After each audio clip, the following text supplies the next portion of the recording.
This is 7 National News, and in our top story, the 12 billion dirham Mohammed bin Rashid Al Maktoum solar park is moving on schedule. That's according to the Dubai Electricity and Water Authority. The solar park being built at the Sayed Dahal area in Dubai will produce 1,000 megawatts of electricity once completed. The first project is a 13 megawatt plant that went live last October. The second project will have a production capacity of 100 megawatts and will be based on the independent power producer model. Dubai's Integrated Energy Strategy 2030 aims to diversify the energy mix to include solar power to generate 5% of Dubai's total energy output by 2030. The park will focus on research, development and innovation. It will also have a solar energy test facility which will analyze and evaluate the performance of various power generation technologies such as PV laminates, concentrated solar power and other innovative solar technologies such as energy storage techniques. In a major move for the advancement of the healthcare sector, unified medical licenses will now be recognized across the UAE with effect from October 12, paving the way for medical professionals to work across the country. The Dubai Health Authority is implementing an earlier agreement for unification of medical practitioners during the Arab Health Exhibition and Congress in January. As a result of the move, doctors, nurses and other healthcare professionals will not need to sit for exams or send their papers for primary verifications once they have already been certified as practitioners in Dubai or another emirate. Their license will be recognized throughout the country, giving patients a wider range of choices. In case of certain super specialities, there are only a limited number of doctors available in the country, and as such, these doctors will now have better mobility and can travel from one emirate to another for medical consultation. Although doctors will have to now take permission from the health authorities of the emirate in which they wish to practice. The price of licensing procedures remains the same. Isa Al-Maydur, Director General of the DHA, was quoted as saying that the move works as it seeks to unify medical practice and streamline the professional medical licensing process, adding that with the introduction of this process, all healthcare professionals will be evaluated based on the same criteria across UAE. A total of 2,912 drivers were caught driving at speeds of more than 200 kilometers an hour in Abu Dhabi during the first 8 months of 2014. Each driver was charged with driving recklessly and endangering the lives of other road users, according to Abu Dhabi Police Chief Brigadier Hussein Al-Harthi, adding that cars caught exceeding the speed limit by 60 kilometers an hour would be impounded for 1 month and the driver fined 1,000 dirhams, along with 12 black points for their traffic record. As we reported yesterday, earlier figures released by the Abu Dhabi Police showed that the number of road fatalities in the emirate decreased by 18% in the first 8 months of this year, with a total of 172 deaths, compared with 210 deaths for the same period last year. The number of severe injuries has decreased by 22% from 242 to 188 injuries. Traffic accidents decreased by 7% despite an increase in number of registered vehicles by 17% and new license holders by 7% in the same time period. The Ministry of Higher Education and Scientific Research has signed a Memorandum of Understanding with the Society for the Protection of Arabic Language. The MOU aims to encourage communities to participate in promoting national identity and strengthen their association with the Arabic language.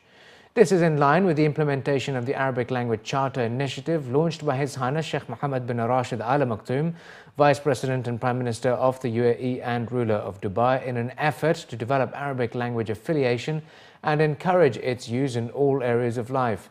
His Excellency Sheikh Hamdan bin Mubarak Al Nahyan, Minister of Higher Education and Scientific Research, has emphasized the need to achieve the strategic goals in line with the UAE Vision 2021 and its future aspirations, which stipulates that the Arabic language should regain its position as a vital and dynamic language to be used in all areas to express the Islamic and Arabic values of the nation. The MOU stipulates that responsible parties should be more vigilant for any language errors in their prints, advertisements and correspondence. It also aims to raise awareness on the necessity of the inclusion of Arabic content on websites, supporting Arabic language teaching initiatives for non-native speakers, and limiting the use of slang Arabic in different social media platforms.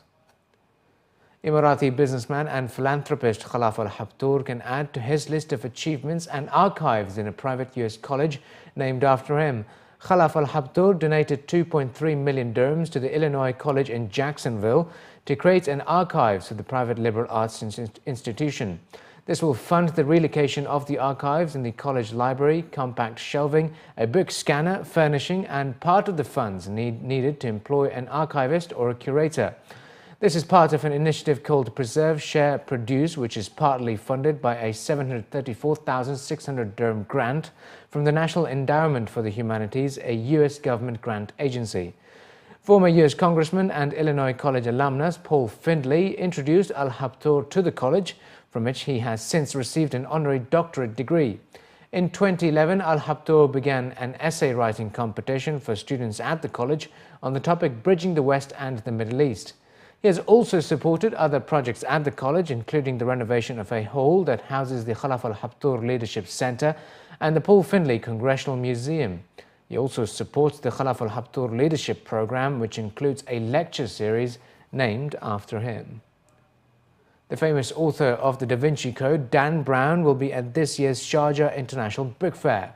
He will be among the guests of honor at the 33rd edition of the fair, which will take place at the Expo Center in Sharjah, starting from the 5th of November. He will be speaking about his work at a special event on November 6 at 7:30. The 50-year-old American novelist has sold over 200 million books, which have been translated into over 50 languages. Two of his novels, Angels and Demons and The Da Vinci Code, have been adapted into movies. The Lost Symbol, is said to be the next installment of the movie franchise, while his latest novel, Inferno, was on the New York Times bestseller list for the first 11 weeks of its release. Brown has attracted both publicity and controversy with his themes of conspiracy theories, theological and historical puzzles. The 11-day annual book fair aims to encourage and sustain a culture of reading in the Emirate and the country by providing well-known authors, reading enthusiasts and all residents a common platform to gather and exchange thoughts and ideas. And finally, in the bulletin, those who have always had the desire to try out an extreme sport and wanted to know more can now do so at the Extreme Sport Expo to be held this weekend, which will also feature a world record attempt. At a press conference, organisers of the event, together with the Dubai Sports Council, announced the details of the Expo, which is being held for the first time in the Middle East from the 9th to the 11th of October at the Skydive Dubai. More than 40 exhibitors from around the world will be featuring their latest products and programs related to aerial, aquatic or land-based extreme sports. According to the organisers, aside from a regular exhibition, one of the unique elements of the event is that the visitors will have an opportunity to try some of the activities at the demonstrations area. The Extreme Sport Expo is expected to be a major attraction among those seeking an adrenaline-pumping experience, whilst taking part and learning more about activities such as kite surfing, skydiving, mountaineering, as well as freediving or spearfishing at the One Breath Pavilion. According to the organisers, the Expo should encourage the adventure seekers to try a variety of different extreme sports, which should lead towards its long-term growth. So a visitor can come, if he wants to learn how to fly a kite for kite surfing, that's something he can do at the show. If somebody wants to try paragliding, we can give him a paragliding 101 course. We have the fastest electric bike on the market.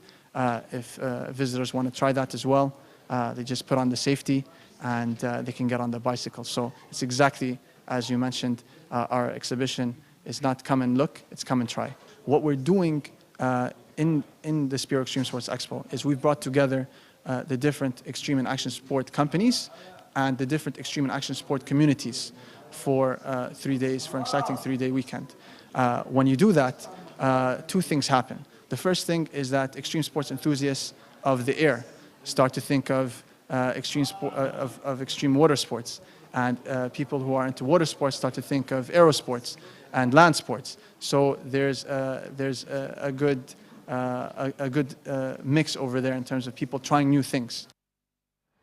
The Expo will also feature a world record attempt by the Fuzzer freediving champion Branko Petrovic for the longest breath held underwater, which currently stands at 11 minutes and 35 seconds. The Serbian freediver aims to achieve a total of 12 minutes during his attempt on Friday at 5 p.m. and will also stand a chance to win 120,000 dirhams in prize money. Imagine, 500 years ago or 1,000 years ago, first record was set here.